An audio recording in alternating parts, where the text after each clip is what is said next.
Hello, everyone. Excuse me. I'm still trying to decide on a voice. All right, this one will do. Now, people often say to me, well, man, the show is really... Caramba! Today, isn't it? Hang on. We'll do it again. No, right. Stay there, this is gonna be awesome. Kids, you're gonna love it. You know what? We should do this in 3D. Let's try it again. Hey! Hello, everyone. People often say to me, hey! You look delicious. And I say, thank you. My name is Agatha. And I like to solve crimes.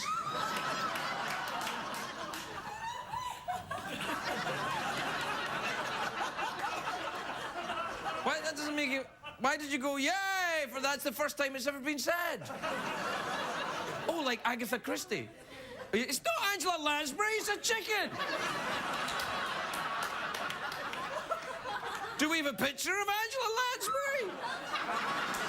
No, that is an actual picture of Angela Lansbury. Damn it, how long have we been doing this show? When I ask for a picture of Angela Lansbury, this is the picture you put up. Yes! Now, if I ask for a picture of Sir Paul McCartney, this is the picture you put. Right.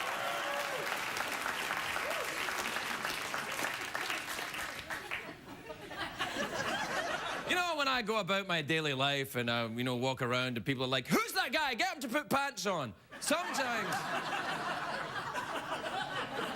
people say to me, Craig, can you do more puppet stuff in the show? We liked it when you did more puppets. And I'm like, yeah, well, I'm trying. But the truth is, I, you know, can't do it very well. No, I can't. It's just that this is a new one I wanted to try. And this one is a pig that's based on the character, well, actually his name is Gustave Flaubert, and he is a reimagining of the French author who had a contempt for the bourgeoisie. And I thought... Oh, yeah, Craig, like he was the only French author that had a contempt for the bourgeoisie. He was one of them. Anyway, the problem is... I can't remember what it is, but... You know why I'm just very excited? It's National Pecan Day. I'll tell you more about it in a minute. We'll be right back.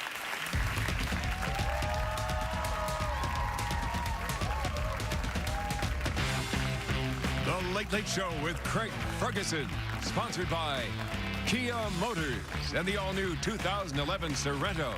Learn more at kia.com.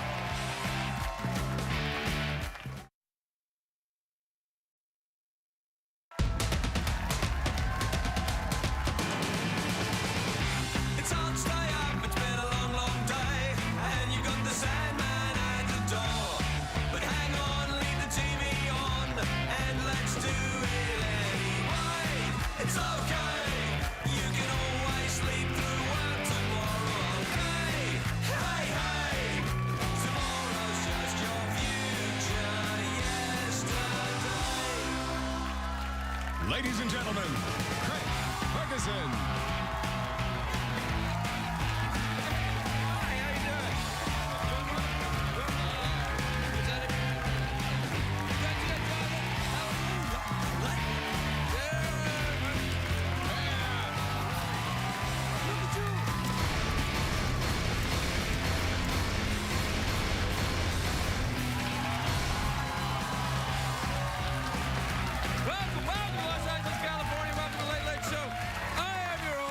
TV's Craig Ferguson. Thanks, that's enough, everybody. Let it go. Lovely. Thanks. Let it go. It's fine. No, really. Thanks. Thanks, everybody. That was awesome. I really believed every single clap of that. All that clapping and cheering, why, it's almost as if it could take away the difficulties of my early life. But it can't. Yes, it can. It's fine. Everything's great now that I'm denying it ever happened. What the hell's wrong with me tonight? What's wrong with me tonight, Jeff? Yeah, no, me, I'm the same tonight. I'm barking tonight. So, anyway, what? Hey, it's a great day for America, everybody. Yes, it is. It is. It is a great day. Although it is something of a sad day today in America. Apparently, Larry King filed for divorce today. I know.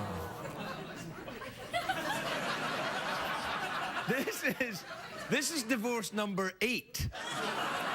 I feel terrible, though. I love Larry King. He's my friend. I love Larry. He's lovely. And he'll have no problems meeting women. He'll be out there. Hey, Toots, you remind me of a pastrami sandwich. Hey, you're hot, you're juicy, you're great with cheese. I'll never finish you.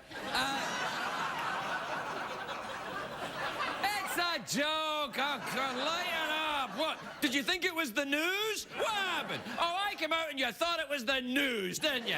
Because we've got a robot skeleton and a guy from another country in a bad suit. Nothing says, here comes the news, like that.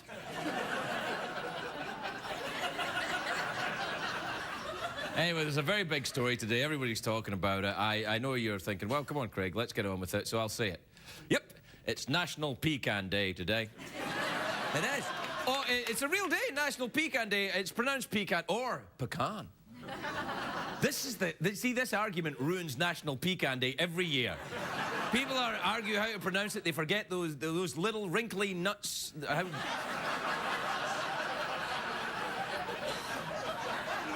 They lose sight of National Pecan Day and how great those little nuts taste when they go in my mouth. That's what... Sorry, I won't be making any more lame jokes equating nuts with testicles. I won't do it anymore. I'll put my nuts off in a sack. I'm 10 years old. Anyway, the word, actually, you know, you used to not be able to say nuts. It used to be a curse word. Like back in the 1920s, it was the second worst, no, it was the worst thing you could say. Nuts was the worst. The second worst was dagnabbit. When people riding their big giant bicycles with the big front wheel and the tiny little back wheel, when they crashed them, they would go, ah, nuts, like that. If Quentin Tarantino was making movies in the 1920s, the dialogue would be, say, Mac, nuts, dagnabbit, great Caesar's ghost. It would be like that. You probably have to beep all of that, won't you? CBS is a very old television network. When you say dagnabbit, they're like, Anyway, it's not going to ruin National Pecan Day. First of all, by the way, let's settle on the pronunciation. I have spent time in the South, and the people who farm these nuts call them pecans. It's only pretentious people who call them pecans. So I call them pecans. I also like to say, Alfred, bring the motor car around, would you? And bring my pecans. Put them in a sack. Anyway, it's fitting that April the 14th is National Pecan Day, because today we recognise nuts, and tomorrow, April 15th, we pay our taxes to support them. Ah! Yeah, see what I did? Yeah, that was an actual joke. What about that, Jeff? Love it! Yeah, what? It was an actual joke. Take that, critics who say that late-night hosts aren't afraid to get political.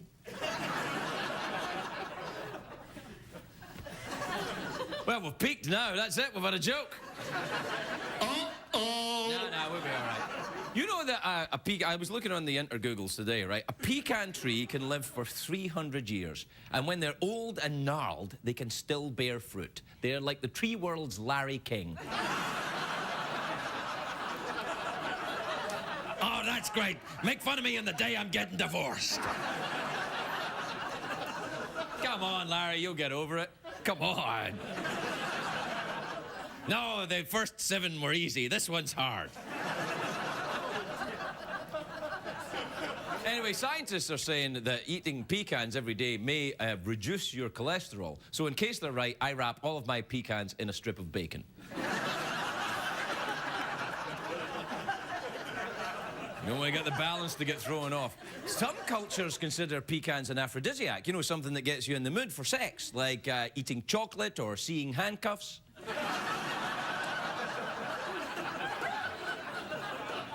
Perhaps that's just me. Call me Officer Delicious.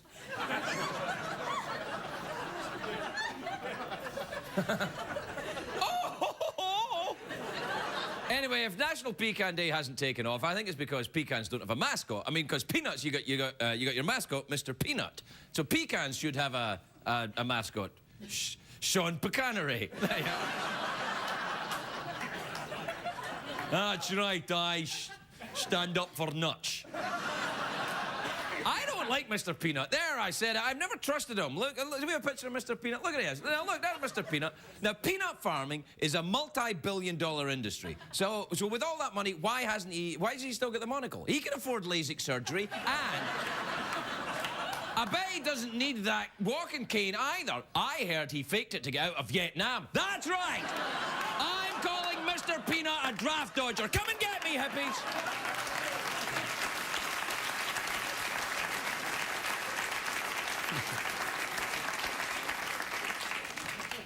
The audience just applauded a diatribe against Mr. Peanut. I think they may be communists. They're the last 100 communists left. And they're here tonight for National Pecan Day. Do you know that pecans aren't really nuts at all? They're actually legumes, which are, different. Nuts. I get bored on the internet. I went off to something else. But, you know, oh, legumes. Asian what? Oh, yeah. So, there you go. Well, we're at the end of the monologue, time for commercials. You know what? It was really crap tonight, wasn't it, the monologue? I loved it. No, I swear, the worse it is, the better I feel. Because I feel then we're offering an alternative. You know, other television shows, they are all good and well lit and everything. But here, we've got something a little bit different. Although everybody's probably tired now at the end of National Pecan Day. It was a big drinking day in my house, National Pecan Day. How about you, Jeff? You celebrate Pecan Day? Love it! Oh, you do, do you? It's gay, isn't he? I love you, man. He may not be there. No, gay guys don't talk like that. Uh-oh! I think he's just low on batteries or something. All right, well, we have to take a break. Now, when we've got a great show, but it's not the one that we're broadcasting tonight. The one we're broadcasting tonight...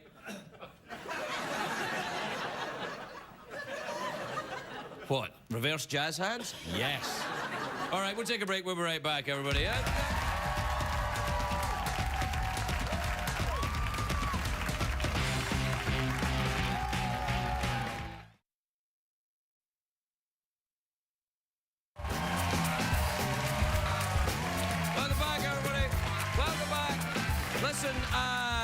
I'm sorry, the show is running late tonight. We're really behind. Apparently, I've been talking too long. Already, we're 3 minutes behind, so we didn't have time for a Spanish word of the day. So, lo siento, everybody. Right.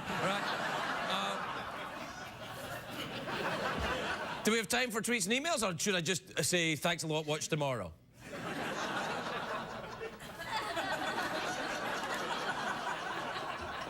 Oh, there's tension here. What we do, Jeff? Tweets and emails, Craig. All right, you got it. All right, show the jingle. Let's get on with it. Twitter. Tweeting. Ephemeral. Fleeting. Google Web. Face Code. Twit Zone. Ask Mode. Jackson Tweets. Und also emails. Just so as I get this straight, we didn't have time for the Spanish word of the day, but we had time for that. So as I know. All right, here's a tweet. This is from Kathy in Wayne, Indiana. And now, Fort Wayne, Indiana. I'm going there. I spoke to the lady at the newspaper in Fort Wayne, Indiana today. Sorry, I don't have time to talk. I'm going there in like 10 days or something, or 9 days, or a week, or whenever there's not really a rerun on. Soon. Anyway, Kathy in Fort Wayne says, it's spring cleaning time again. How should I decide what to keep and what to toss? To toss?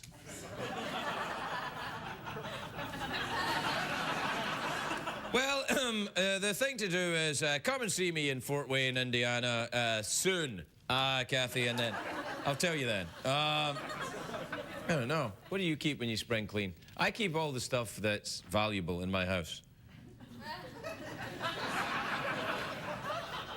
So I just, like, basically throw everything out every spring.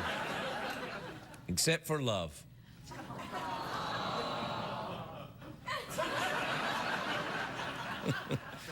All right. This is from Jake in Howell in Michigan. All right. This is from Sarah in Grand Rapids in Michigan. Oh, I wonder if they know each other. She says, Dear Craig, my boyfriend is very insecure and starts an argument every time I check my email. Oh, any advice? Yes. When you check your email, what to do is, first of all, send an email to yourself, you know, in a disguised email address as Fabio.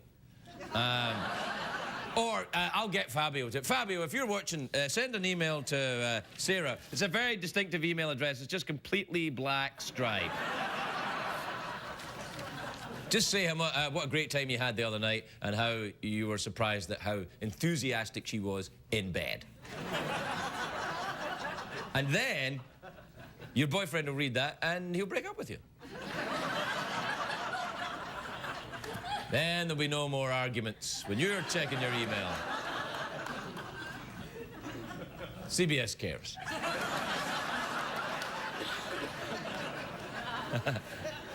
I know we're running over. I'm just with you now. This is from Bobby in Portland, Oregon. I love it up there. What's it like up there? It's raining. Really? Yeah. Bobby says, Dear Craig, I just discovered I have an infestation of bed bugs in my apartment. Have you ever had bed bugs? I sure have, but not in my apartment. We'll take a break. We'll be right back.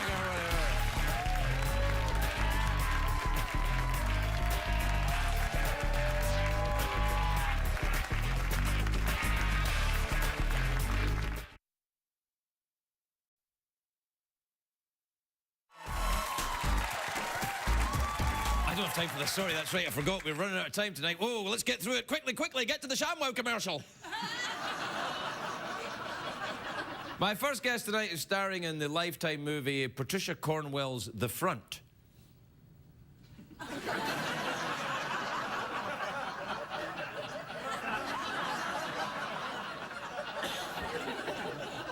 sure she can explain that to us when she comes out.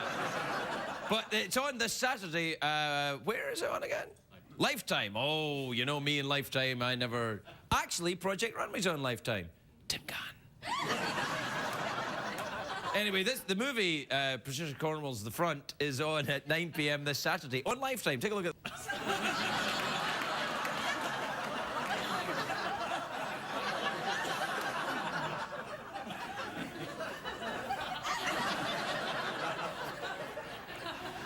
Please welcome Andie MacDowell, everybody. Hey,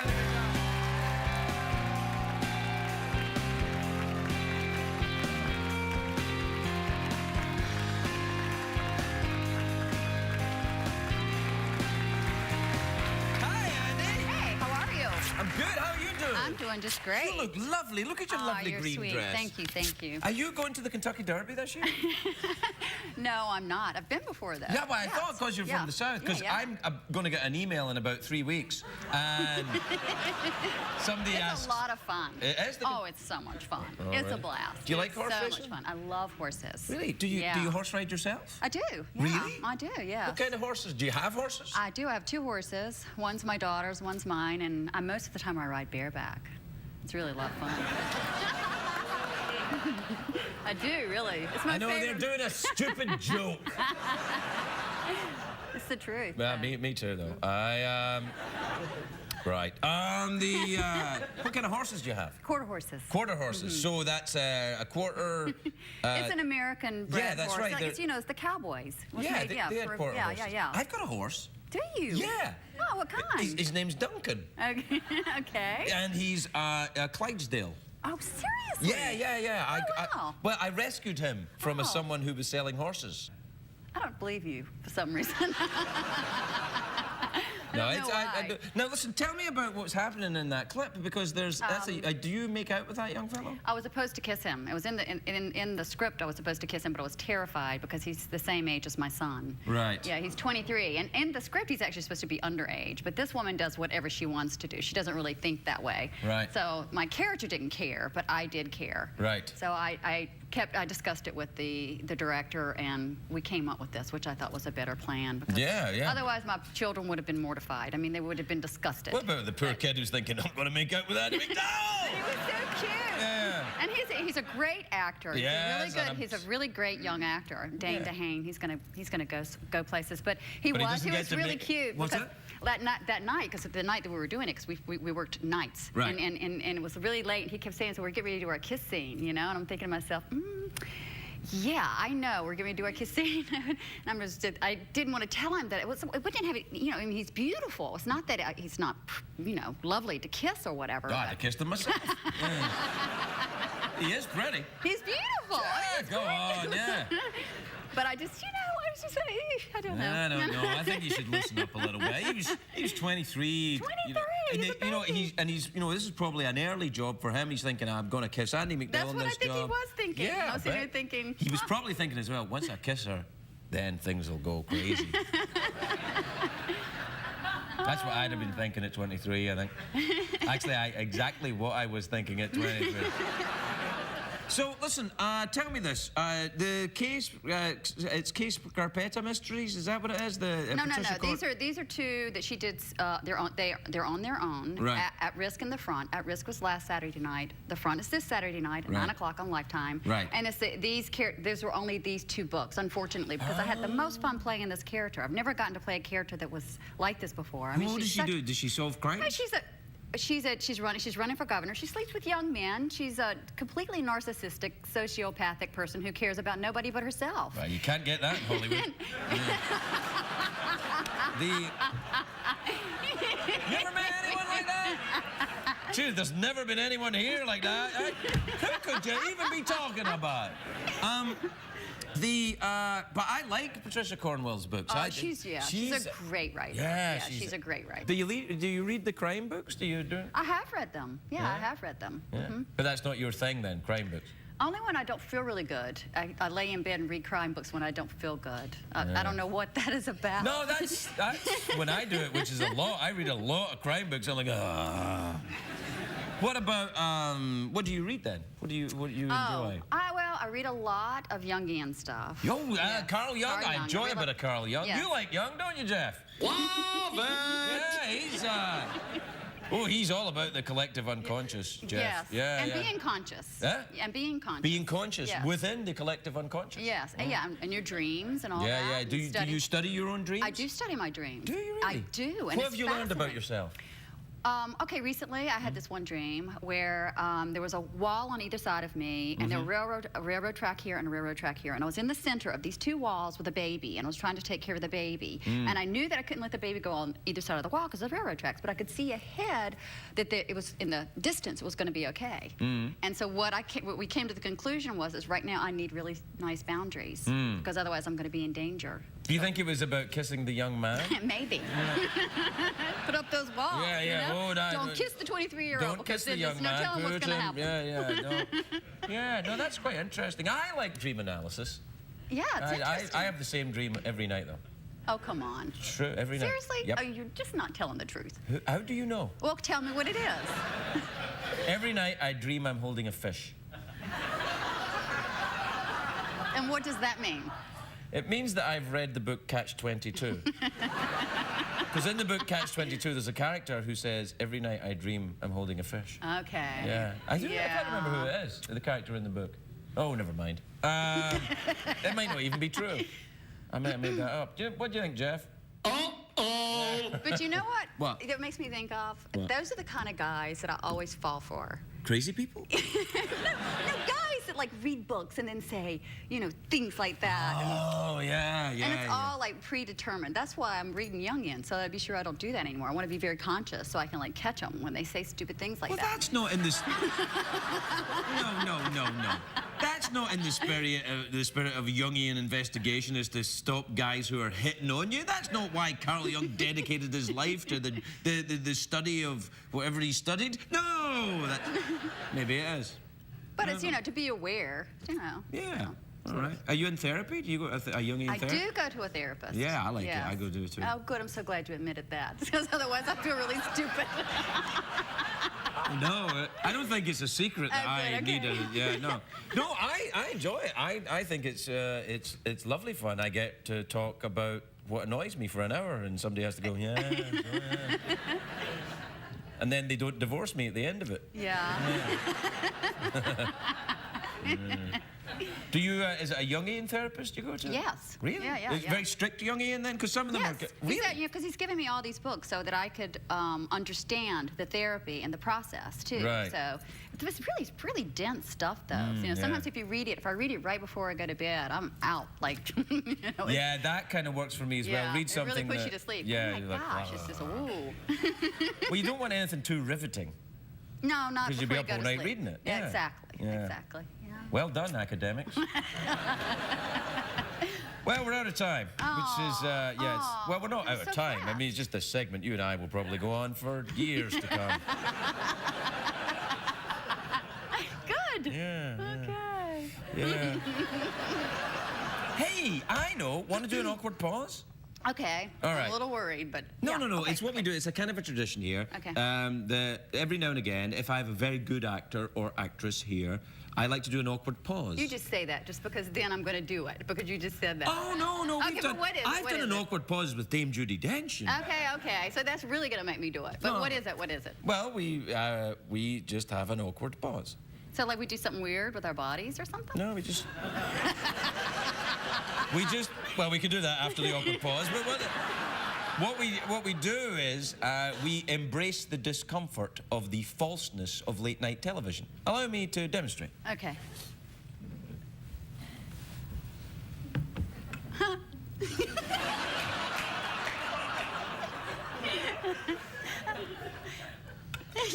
Yeah.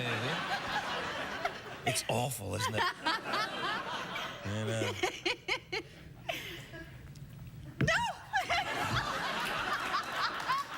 Andie MacDowell, everybody.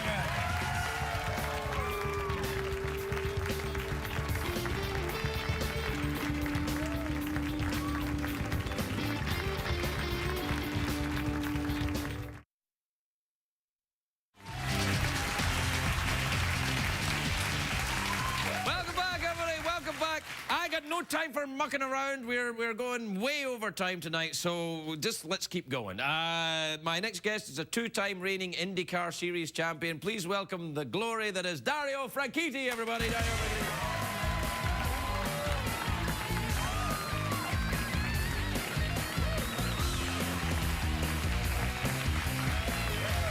Dario, thank goodness it's you here because you're used to going very, very fast. So we're late. Well, we're running over time, apparently. Okay. I was here early today, You came early? which is a first. Well, did you arrived early? Do you drive quickly all the time? No. Actually, that's a lie. I do. You drive quickly all the time? Yeah. You're still Scottish then, Dario? Yes, I've got... Actually, I did notice in your monologue at the start, your accent is getting a wee bit American. I didn't get any of that. Did you get any of that? It's possible. I've been here for 15 years, so, you know, some of it's going to get through. Yeah. And when I go to Scotland, the people say, oh, you sound like you're in America. And I'm like, well, I've lived there for 15 years. You know, if I lived in France, I might pick up a word here or there, you know? One or two. Yeah. Are you saying that, are you angry at me? No, not at all.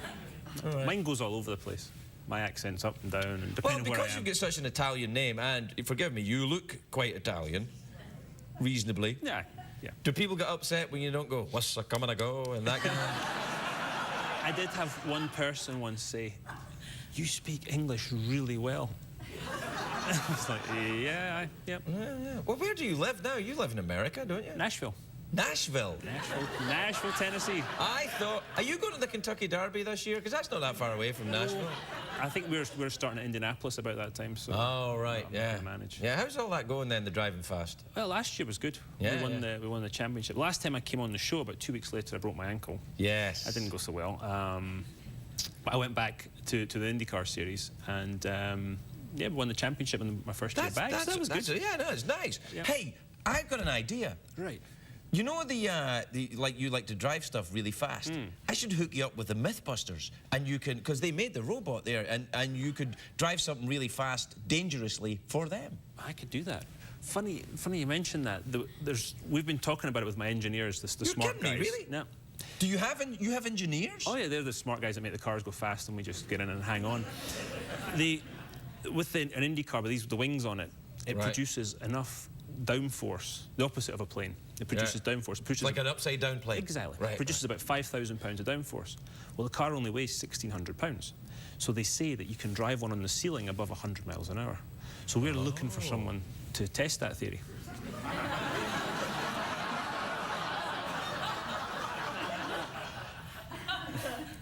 Now, that's what I call proper suction. Yeah, that would be.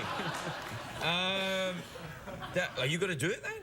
Well, I've had a couple of cars upside down in the past, and it's not really my deal, but I was wondering if you fancied having a go. No, I couldn't possibly. I'm far too valuable to the CBS Corporation.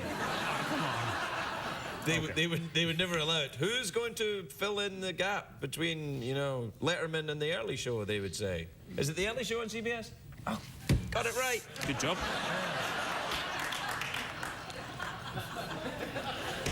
I don't know, man. Do you know what I'm talking about, though, the Mythbusters, right? Yeah. Do you watch that show? Yeah, they do all that crazy stuff. Blow stuff up. I love that. Yeah, well, I've seen the way you drive. Thank you. Have you been back to Scotland much recently? I was back in November. For a while, my brother got married. And, congratulations. That was good. I was the best man. So I went back in November. Did you give a speech? I did. Didn't upset anybody. My mum was happy, so it was all good. You sure this was a wedding we're talking about? I was playing to my audience there. Right. Both my grandmothers were in it, so I thought if I... Do you have family in Italy at all? Do they go? No, they're all gone now. Right, so it's just all Scottish people. All Scottish. With Italian names. People don't understand how huge the Italian community is in Scotland. When I tell them, they're like, oh, no. And I'm like, yes. Massive. Yeah. Massive. You can get great food in Scotland for one reason.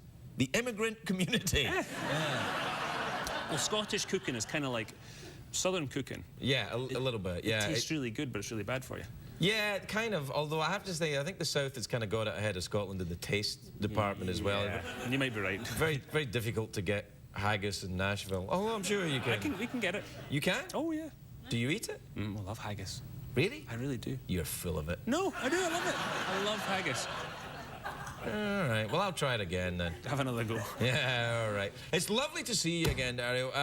We're terribly rushed tonight, so that's it. But we'll do, if you don't mind, we'll do an awkward pause, just very quick one. Okay. All right, ready?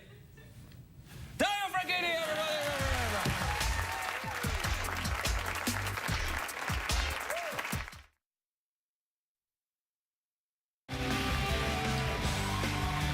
Welcome back, everybody. Welcome back. My next next guests are a Los Angeles rock quartet. They're making their television debut, performing When My Time Comes from their enormous CD.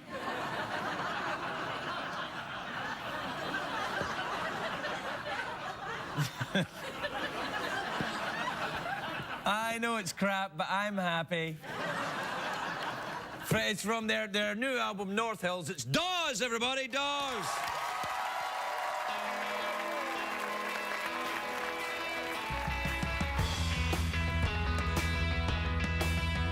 There were moments of dreams I was offered to save. I lived less like a workhorse, more like a slave. I thought that one quick moment that was noble or brave would be worth the most of my life.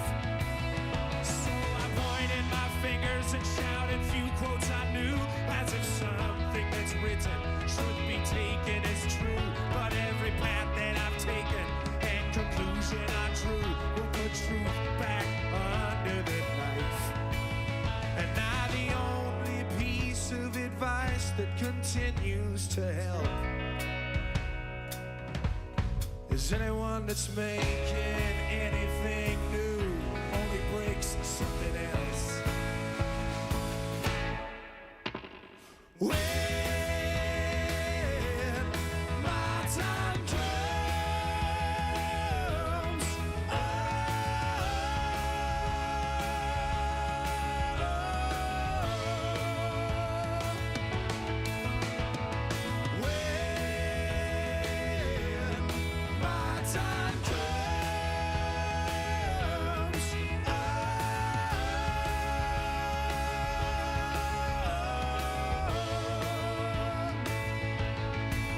so I took what I wanted, put it out of my reach.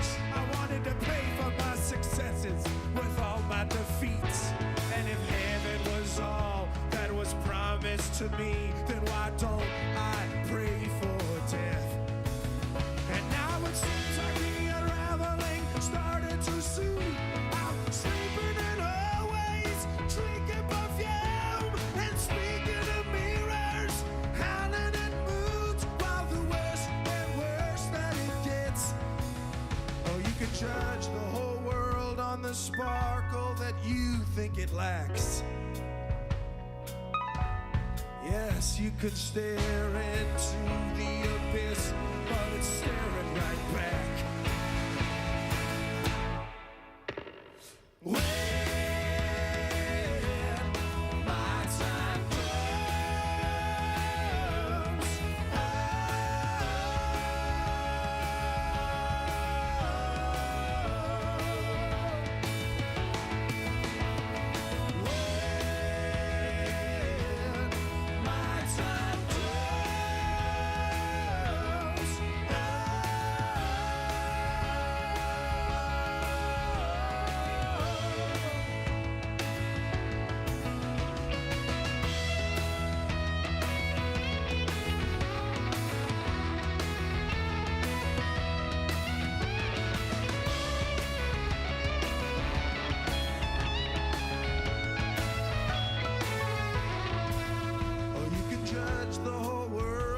sparkle that you think it lacks.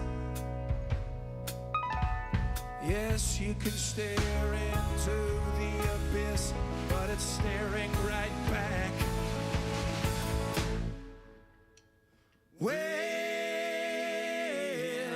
my time comes,